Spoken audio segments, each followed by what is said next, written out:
बीडला गेलो होतो ना, तिथे मीटिंग घेतली. तुम्हाला माहिती आहे, मी सर्व केल्यानंतर माझ्याकडे प्रस्ताव किती आले? मला 1,200 हॉस्टेल बांधायचे. 38 प्रस्ताव आले, 38. त्याच्यातले 27 विजिबल होते. म्हणजे मला आता 1,200चा आकडा क्रॉस करायला किती दिवस लागतील? सगळ्या अधिकाऱ्याला दम दिलेला आहे. काही वेळ झालं तर मला 1 महिन्यामध्ये सर्व प्रपोजल पाहिजे. हॉस्टेल बांधणार म्हणजे बांधणार. त्याच्यामध्ये मुलं किती शिकणार आहेत? मुलं आणि मुली किती? 25,000 मुलं मुली तिथं नवीन पुन्हा राहू शकतात. समाजाचं देणं म्हणतं ना, मग चांगलं काम करा. जे चांगलं वाईट करा. संजय शिरसाटने आयुष्यामध्ये कधी कोणाशी होऊन कधी खेटला नाही, आणि जर कोणी खेटला त्याला कधी सोडलं नाही. आपल्याला काय करायचं? एक तर आपण असे बाबासाहेबांनी 2 गोष्टी आपल्याला चांगल्या शिकवल्या. एक, शिक्षण चांगलं कर, नाही तर शिवाय तरी चांगल्या दे. सगळ्या आमच्या बहिणी हसायला लागल्या. हा भाऊ हे बरोबर, आम्ही तर रोजच शिवाय देतो. मावश्या हो, समाजामध्ये जर पुढे जायचं असेल, या देशामध्ये, या राज्यामध्ये जर स्पर्धा करायची असेल ना, तुम्हाला स्वतःला मोठं व्हावं लागेल. मोठं लोकांनी आपल्याकडे पाहिलं पाहिजे. माझा जन्म तुम्हाला सांगतो, मुद्दा म्हणून आज तुमच्या बरोबर बोलायचा योग आला. का नसावं चांगलं? अरे बाबासाहेब ही अशी ताकद आहे. मी अनेक वेळेला सांगत असतो, राजकारणामध्ये राष्ट्रपती किती झाले, पंतप्रधान किती झाले, मुख्यमंत्री किती झाले, आले काय गेले काय माहित नाही.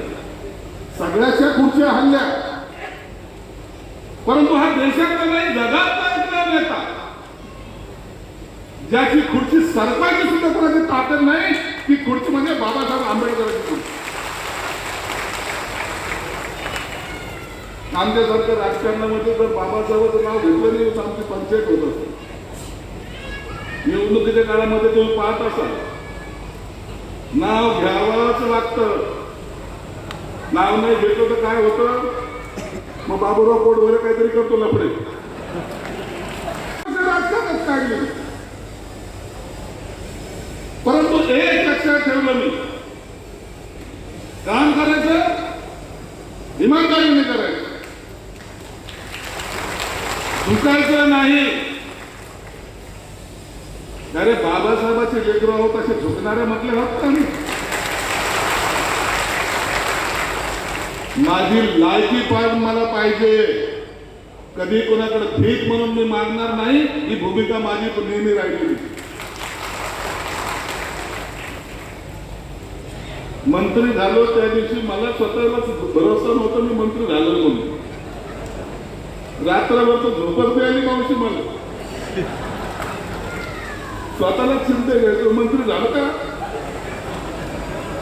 कारण दरवेळेला जेव्हा 10 वर्ष नगरसेवक होतो, 10 वर्ष नगरसेवक. या संभाजीनगरमध्ये इतिहास आहे. या शहराचा सलग 4 वेळा मी आमदार झालो, सलग 4 वेळा, आणि चांगल्या मताने निवडून येतो. दर वेळेला आमदार व्हायचो त्यावेळेला म्हणायचो की आता माझं मंत्रिपद मिळेल. टीव्ही मध्ये बातमी यायची, पहिल्या 4 मध्ये माझं नाव असायचं. दुसऱ्यांदा मंत्री झालो, आमदार झालो तेव्हाही तसं, तिसऱ्यांदा झालो तेव्हाही तसं, चौथ्यांदा झालो. आता मला जर आमदार मंत्री जर झालो नाही ना, ते सचिन सारखं मलाही आत्महत्या करावं लागते की काय माहिती.